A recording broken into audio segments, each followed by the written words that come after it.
Hello, everybody, and welcome to an exclusive CoastrAsks Masterclass on mastering the B2B sales process, unlocking growth potential for your fleet rental business. I am Shreya Bajaj from Coastr, and I'm thrilled to be your host today.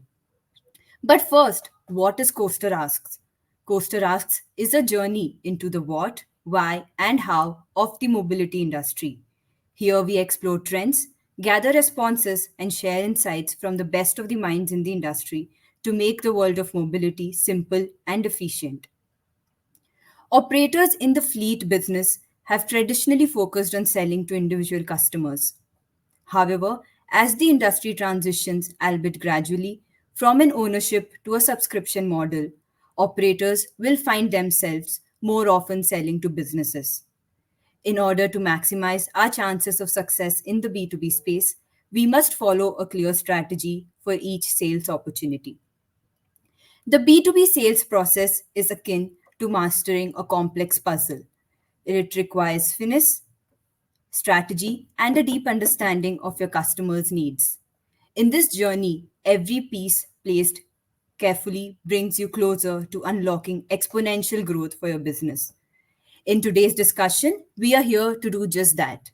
We will discuss lead qualification and scoring, essential indicators that predict a B2B sales success, and strategies that close deals effectively.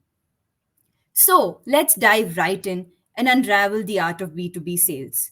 Today, we have two industry rock stars and sales ninjas who have seen it all. First up, First up, we have Mark Bownas, former partner at KPMG and a sales expert. With over 32 years of experience in the sales and B2B industry, he has a proven track record of driving revenue and delivering exceptional client service. Between 2013 and 2018, Mark was part of a team developing KPMG's global sales methodology and delivered workshops and training to around 40 practices around the globe. Over the past 2.5 years, Mark has been a guiding force, offering invaluable advice to the Coastr's sales team. Mark brings a unique blend of strategic vision and hands on expertise that ignite growth and pave the way for success. Welcome to the discussion, Mark. Thanks, Shreya. Next up, we have Ali Shabbir, a sales professional with an impressive 17 years sales experience in the automotive industry. Currently, as Coastr's business development manager, Ali has been instrumental in driving business growth and fostering lasting client relationships. Ali began his career in the car rental industry as a higher desk representative, post which he progressed as a regional manager. Following this role, he ventured into car dealership networks such as BMW, Renault, Kia, and Hyundai. Ali has gained extensive experience across diverse segments within the car rental industry, encompassing various spectrums and roles. His passion for sales excellence and dedication to delivering top notch service make him a valuable asset in shaping successful strategies at Coastr. So now let's dive deep into the realm of B2B sales process mastery and quiz our speakers on how to drive sales success in today's competitive landscape. So, first up, Mark, let's start with you. The question that I want to ask you is the most common yet a confusing one. So, can you give us a brief overview on what the key differences are between B2B selling and B2C? So thanks, Shreya. I think when we're selling business to consumer, we're normally dealing with only one or two, possibly three people involved in the buying decision. So these can be often large transactions if you're buying a house or a car, but generally the people who are making the decision, it's a small number. With business to business selling, we're generally dealing with more people involved in the buying decision. And this makes things more complicated. Research has also shown that the more people involved in the buying decision, the longer it takes to reach a conclusion, and the greater the chance of the sale not happening. And so if we've got multiple people, we need a strategy. We need a clear plan in order to maximize our chance of success. Generally, we have a smaller pool of prospects and a smaller pool of opportunities. And again, once identifying those and qualifying them, It means we can focus our sales and business development resources on the opportunities that we think we've got the most chance of winning. And therefore, we need to take a structured approach to the sales process, which can often take several months. So, Ali, you've been involved in both on the B2C side and now business to business. What's your experience of this? Thanks, Mark. Yeah, absolutely, I have. I would definitely say with B2B, it usually tends to take longer and normally has more people involved. I mean, I recently had a client where they had multiple departments involved prior to getting a sign-off and proceeding with the purchase. B2B tends to be, I find, more a cautious approach, as they tend to want to solve a problem, help the business excel, evolve, and potentially assist their employees in excelling at their job. Whereas a B2C sale, it seems to be much shorter, and it tends to be 1 to 2 people involved in the decision. It's a quicker decision, and it can sometimes be done on emotion. I mean, when I was back in the dealerships, I found many times that the emotion of having a new car often overwhelm the customer's wants and needs. So yeah, there is differences, and B2B tends to be that wee bit longer. Perfect. So now that we've set the ground for what the different kind of approaches are in the sales process, let's head over to our questions and get their view. So it's basically poll time. If everybody can just head to menti.com, the poll is live where you can share your opinions. So we want to hear from you on what your pain points are in the current lead generation process. The options that you have are identifying and targeting potential B2B clients, poor quality of leads, ineffective nurturing and conversion, and lack of automation in the process. So if you can please head over to menti.com and use the code 3524, it'll be great. So let's wait for probably a minute and a half, and get our responses from the audience. So head over to menti.com and put in the code 35240582.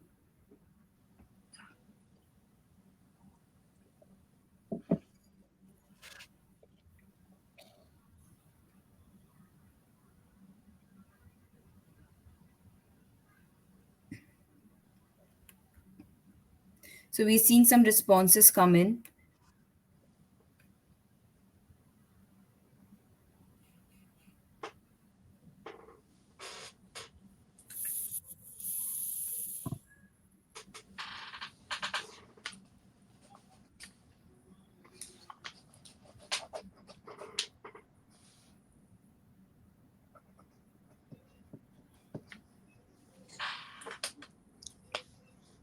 Okay.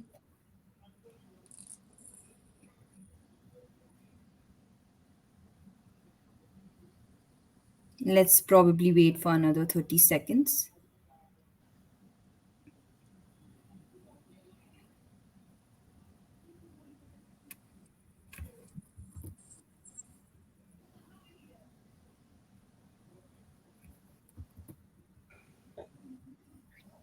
So we'll keep the poll live, and all of you can go ahead and share your questions. Your responses. Let's get back our speakers on the screen. Perfect. So we're pretty much in line, with an industry stat that says that lead quality is one of the biggest challenge, and we can see about 55% of our responses also vote for that as of now. So Mark, tell us, how do you increase the sales velocity or average time that it takes to close a deal? Well, Shreya, I think when we look at this question, people automatically assume that there's something that the sales team can do to maybe rush or accelerate the buying decision. And that's actually the wrong way of looking at it. It's important, particularly in business-to-business sales, that the buying team, the people involved in the buying decision, are not rushed and are able to make the decision when they're ready to do it, and then get the maximum benefit from our product or service. But we still want to increase our sales velocity, so the average time it takes to close a deal. And the way we can do that is by pursuing the the winnable opportunities or qualifying out unwinnable opportunities. There may be, we may think, well, how can we do that? Is there not a risk in maybe turning our back on something that we might win? But experience tells us that that we're not going to be able to be successful in every deal. And by identifying the winnable ones early, then we will increase our win ratio and make sure that we're devoting our resources to the right opportunities. And there's a tool that we use again associated with the Miller-Hyman methodology called a scorecard, and I think we'll come back to that later in the webcast. Perfect. Yeah, I think that makes absolute sense. So Ali, can you share your experience on how you qualify a lead, and what are the red flags that make you say, no, I don't want to proceed with this lead, or let me hold on to this? So if you can shed some light on that. Yeah, sure. I tend to find the red flags, you can spot them quite early on or throughout the process. You tend to find that your potential clients that you're dealing with, they tend to be unsure of deadlines to commit and proceeding with taking your product or service. Not only that, they tend to have no clear agenda of why they're actually looking for a solution. And I think lastly, just to summarise it in 3 points here, would be the key decision maker is not providing communication in a timely manner.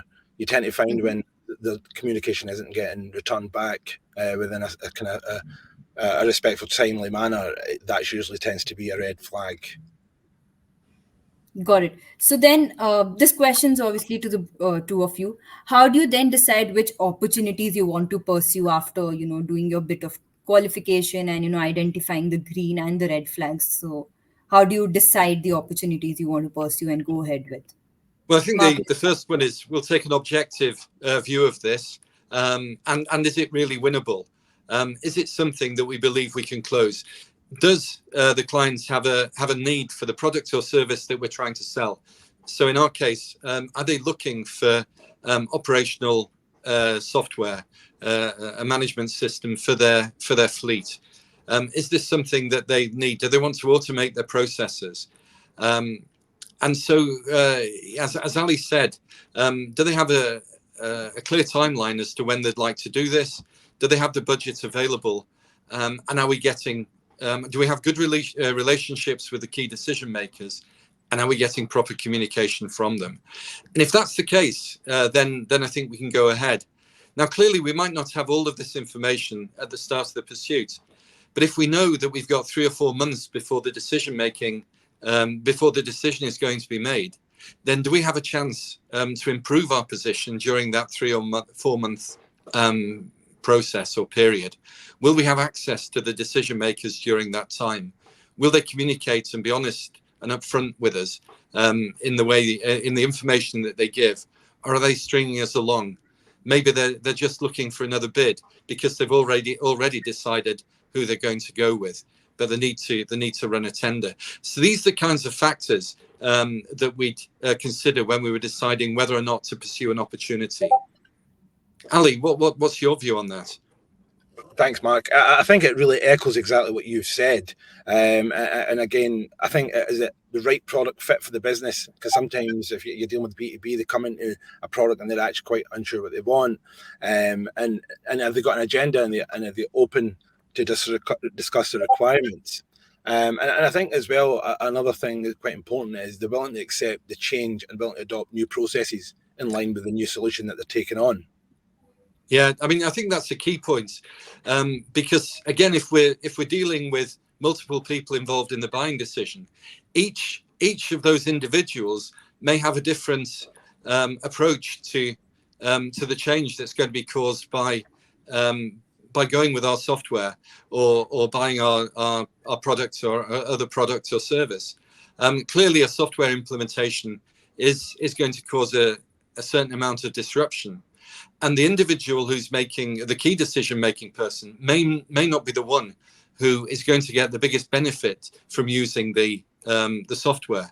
That can often be one of the operational people who may have input into the buying decision, but may not be the one who actually decides signs the check or makes the bank transfer. He or she may not be the one from whom the budget is coming, and therefore we need to understand the motivation of each of the people involved in the buying decision, in terms of the benefits, and also the hassle that adopting our solution will cause. Right. So we've looked at how do you qualify, what are the red flags, and then how do you what do you do next when you want to pursue an opportunity. So Mark, can you tell us what the most important factor in this would be, that would lead to a successful B2B sale? Like, what's the most important parameter or factor that influences the success of a B2B sales? Yes, I think we need to be in a position to gather that information. So I think access to the decision makers is key. Also having a clear idea when the decision date is going to be. And again, this can move, but often if we're not sure or we're not prepared to ask, then we've no idea how long we've got to try and close the deal. And once we've got a decision date, we can then work backwards from that, and ensure that the meetings that we have during that sales period actually increase our chance of success. So the most important thing, it comes down to individuals, understanding the individuals who are involved in the buying process. So what role will they play in that buying decision? Are they going to be the ones who'll be checking out the spec because they'll be using it on a day-to-day basis once they've bought our solution? Are they the ones who are responsible for running the tender? So maybe more from a legal or an operational background, but actually won't be using the solution once they've bought it? Or are they the ones who, maybe the CEO, the managing director? So they'll be the ones who'll benefit on a big picture level from the solution we bring. Maybe the entity will become more profitable. Maybe there'll be more cash flow, better utilization of the fleet. But again, they won't be using it on a day-to-day basis. So we need to understand the benefits they're looking to get from our solution. And the only way we can do that is by talking to them. And so we do need access to the decision makers. Again, as we've mentioned, this is a key point. How open are they to the changes that we'll bring? And I've seen cases when I was working with KPMG of opportunities of pursuits that we were following, again, generally on the consulting side, where a number of the people were very keen, but the CEO would say, well, I can understand the benefits of what you're proposing, but I'm not prepared to put my organization through the disruption that adopting that solution will bring, even though it would save me a lot of money. Right. And this can be a killer for us, because in this case, the guy was very, very pleasant, lovely guy to spend time with, but actually killed the deal and meant that we couldn't go forward with the project. Yeah, I think absolutely echo with everything that you've said, Mark. Just a gentle reminder for all our audience: if you have questions for Mark and Ali, please do drop them in the chat, and we'll pick it up probably in a few minutes. Yeah, but I think as we would want the process to be smooth, Mark, it's not always the case, right? It's unfortunately not always green or smooth. So then during this process, how do you maintain momentum? Generally it takes a couple of weeks or probably months when it comes to a large size client. So how do you ensure that there is intent and there is momentum? We can start with you, Mark, and then move on to Ali. I think it's by having a clear strategy. So who are the people that we need to see, and will we have access to them? And again, it comes back to knowing the decision date, because if we're not sure when the decision date is, we can keep sort of pestering our primary contact. We can call him or her every week and say, well, how's it looking? And they'll, they may not welcome you phoning. We're under pressure maybe to close the deal, but if we don't know when the decision date is going to be, then it makes the conversation more difficult. If we know that the decision date is a month out or 2 months out, then instead of ringing them up to pester them, we can organize meetings to explain more about the benefits of the solution that we're offering, understand their business better, understand their motivation better, and keep in touch that way. So actually the interactions that we have bring them some benefit, because we want them to come out of any meeting, any call, any interaction, believing they've learned something that's relevant to their role in the business, even if ultimately they don't end up buying our solution. Ideally, obviously, we want to be working towards a successful sale, but we also want them to be getting some value from the interactions they're having with us. Because even if they don't choose us, they may tell others about the experience they've had during our selling process, and may even recommend that people talk to us. Perfect. Ali, do you have probably a case study that you want to share with us on how you went about, ensuring momentum when it was a longer sales cycle? Yeah, absolutely, Shreya, thanks. And what I've talked most recently as well, what I tend to do with sort of B2B ones that are going to be the journey's a bit longer before they take your solution, is I tend to keep contact with them regularly, whether it's a call or an email.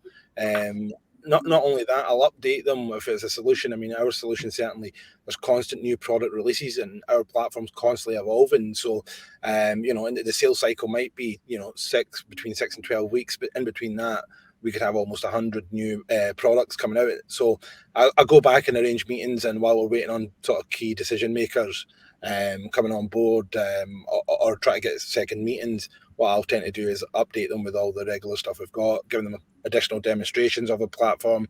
You tend to find that keeps them engaged. Not only that, you'll find that certain things, because the platform's naturally evolved and it's got more things, it actually becomes more important to them to move quicker, and then internally they all start pushing one another. But yeah, so that's what I tend to find that works. Perfect. So I think we've kind of given a lot of advice and strategies here. Let's now head back to our audience and ask their opinion.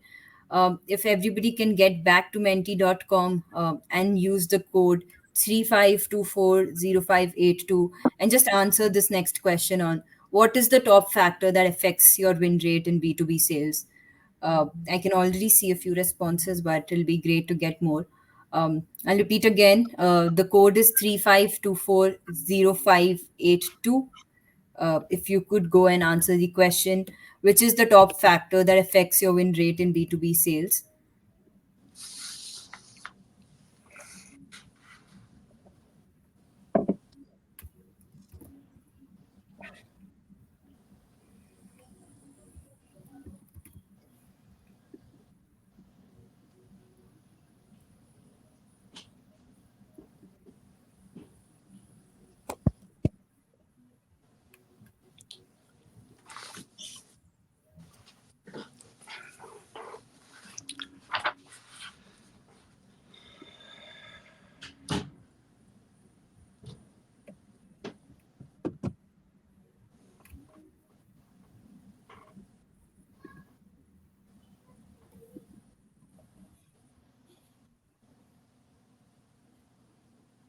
Let's wait for another 30 seconds and then close the poll.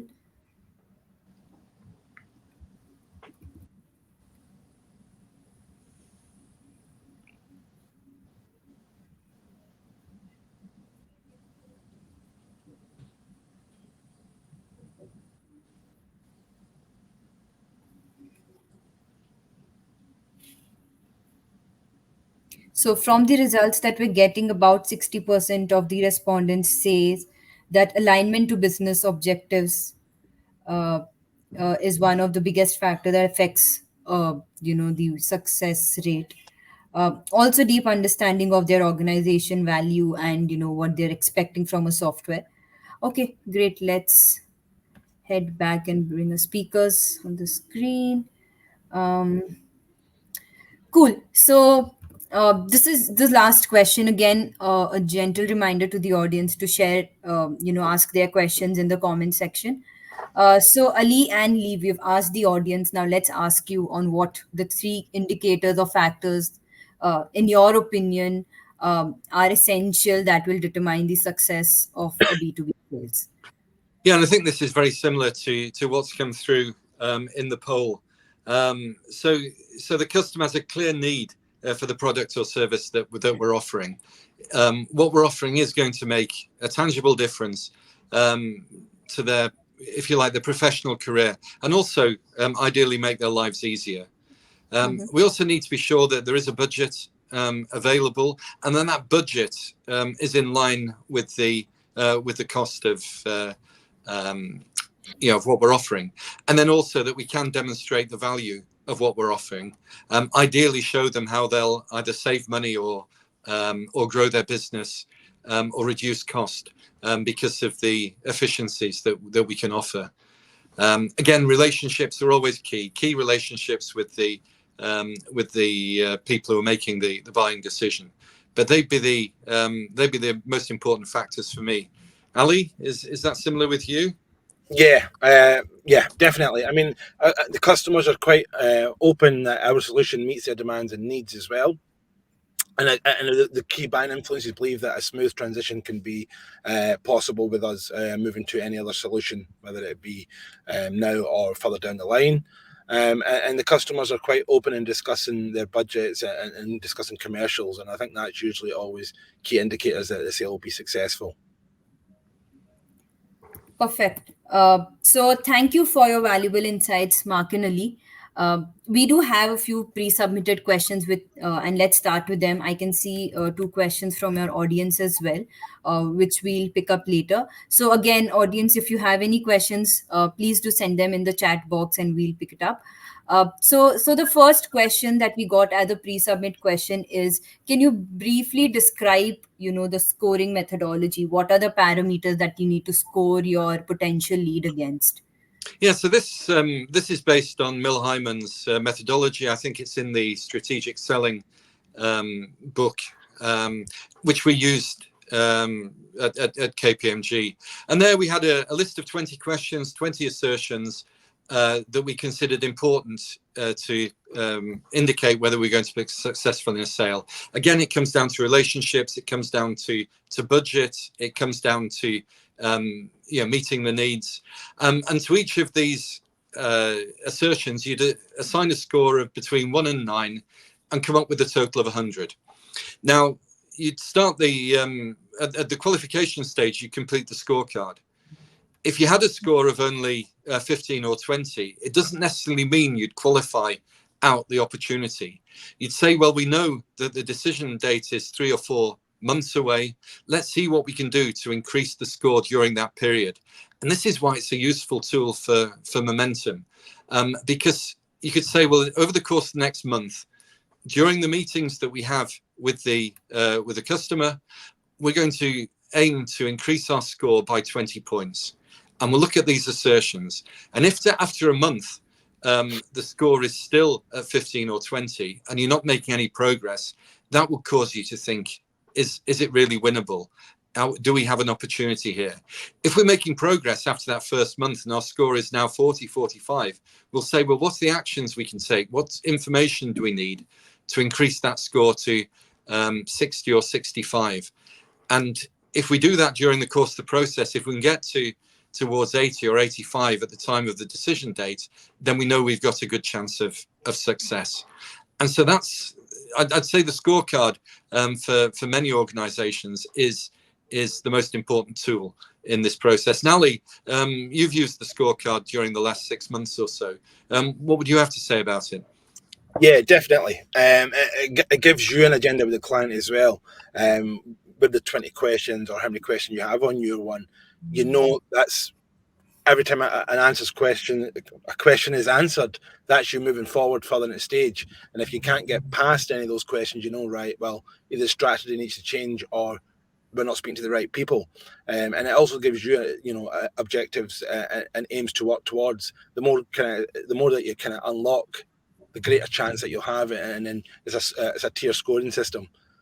Naturally, the higher the number, the closer you'll get to sales. But yeah, it's definitely a good tool. Definitely a good tool to have when you're doing B2B. And the analogy is the same in Mil Hyman, but you could bespoke the questions to what you think is going to work around your business and its offering. But yeah, definitely an ambassador of that.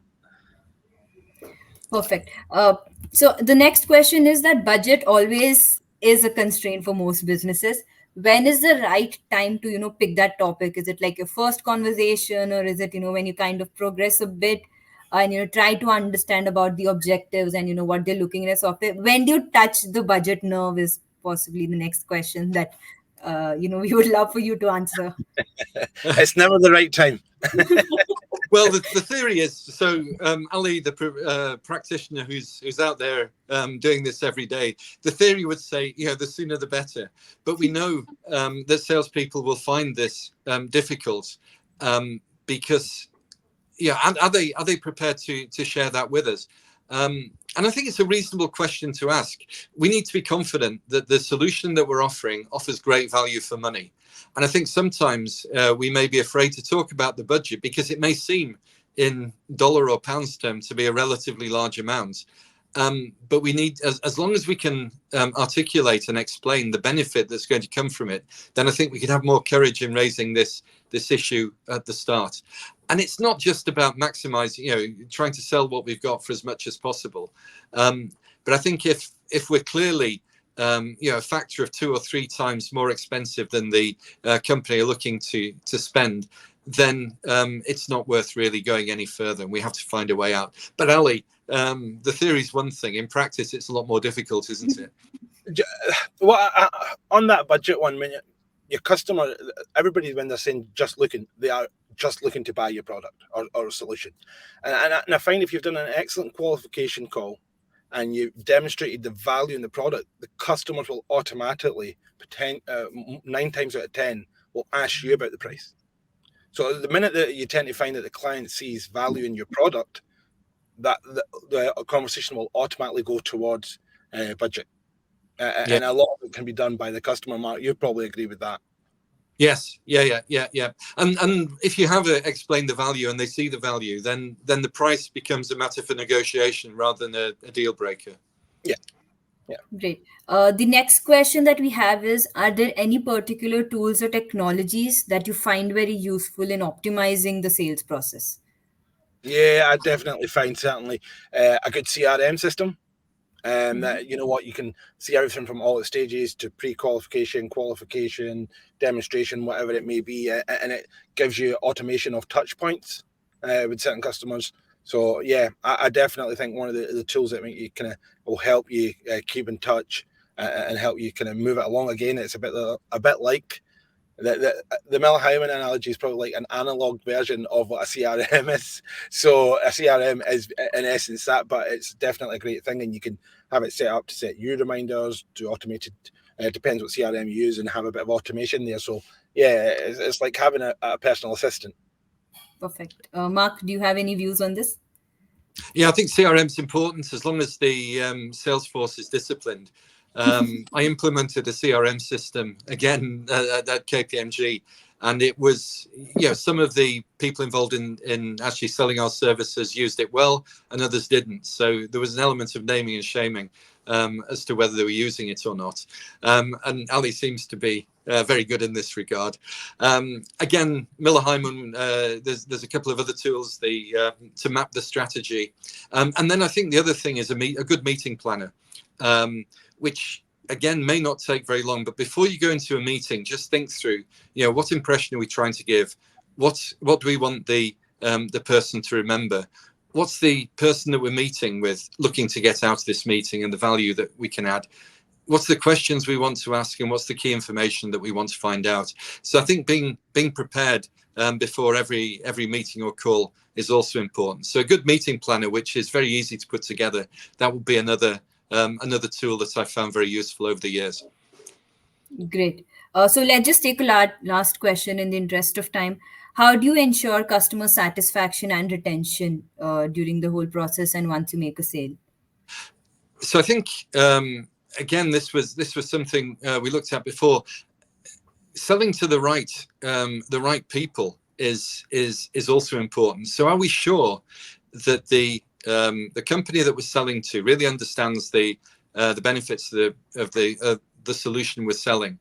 Often, and are they also looking for what we call a win-win? So are we looking to to benefit our customer so that they'll give us referrals? Are they looking for a positive relationship with us as a supplier? And again, whether it's professional services or whether it's software, if you end up with the wrong customer to start with, then that can lead to problems further down the line, a bad reputation, or then not continuing with the product or service. Again, it's important to get feedback, and feedback at every stage. So, and the feedback should be personalized as well. Sometimes it can be a phone call from someone not involved in either the implementation or the selling process. Sometimes it can be a questionnaire, some structured feedback, and then making sure that the whole team are aligned, so that the promises that Ali, as the salesperson, is making are backed up by the implementation team when it comes to software. That the promises that you've made in terms of future developments are met, and that there are regular touch points during the first few months of the implementation and the usage, and also trying to make sure that the customer is using all of the features of your software, because we know that with software, customers may only use a small percentage of the features and then not fully realize the benefits. If you're prepared to spend the time, even after you've made the sale, to explain the benefits, it may not lead to more cash in the short term, but it will lead to renewals and also referrals. So they'd be the key things I'd be looking at. Ali? Yeah, well, yeah, agreed. Also, I think it's early on in the buying cycle as well. As long as you've got clear agenda setting, it needs to be agenda. Everything needs to be agenda set.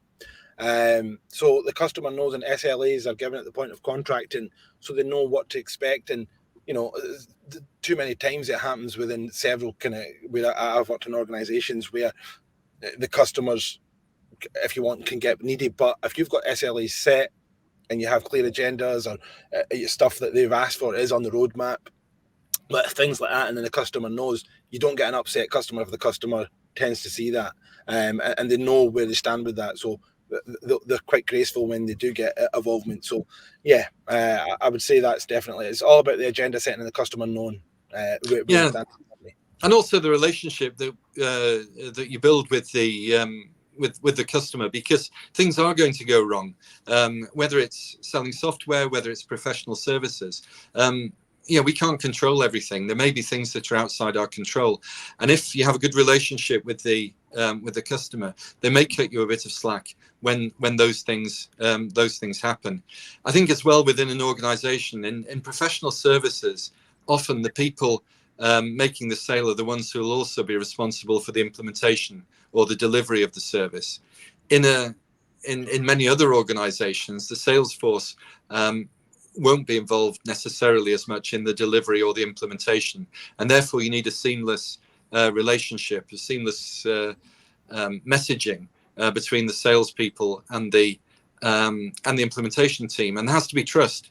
So the implementation team must trust the sales force not to make unrealistic promises, and the sales team must trust the implementation team to actually deliver on what's been agreed to be presented to the customer. So yeah, excellent client service or customer service we need to strive for, because that ultimately is going to bring not only renewals but also referrals, which is the best way of growing our business. Yeah, absolutely. And I guess it's a case of being transparent from both ends, whether it's you as a provider or it's the client at the other end. And the customer as well, yeah. Both sides need to be striving for the win-win. And when things go wrong, it's normally because one side hasn't been as transparent as we would have hoped. Yeah, and I think that's quite important. That's a very important thing that you've touched on there, Mark, is things will go wrong, but that's what we are there. We're there to fix a solution, and there is teams that will be relevant in all business and organizations that will solve the issue, and that's what it is. So look, there isn't a thing out there called such as perfect, but it's working around, helping each other out, I suppose, right? Yeah. Perfect. I think that sounds like a truckload of information that you've just passed on today. Yeah, but thank you so much, Mark and Lee, for sharing your insights, and thank you to our audience and everybody who submitted the pre-submitted the questions for your engagement. For the engagement, we hope and we trust that today's insights will fuel your B2B sales endeavors, empowering you to navigate through the never-ending and this bittersweet sales journey with confidence. Do not forget to connect with our speakers on LinkedIn, Ali Shabbir and Mark Bownas, and continue this conversation. And please do keep, sending in your questions to them and, getting their insights, anytime you need any help or you're stuck. Thank you once again, everybody, for joining. And I hope that you all have a great day ahead. Thank you, you. Shreya. Yeah. Bye-bye. Thanks everybody. Bye.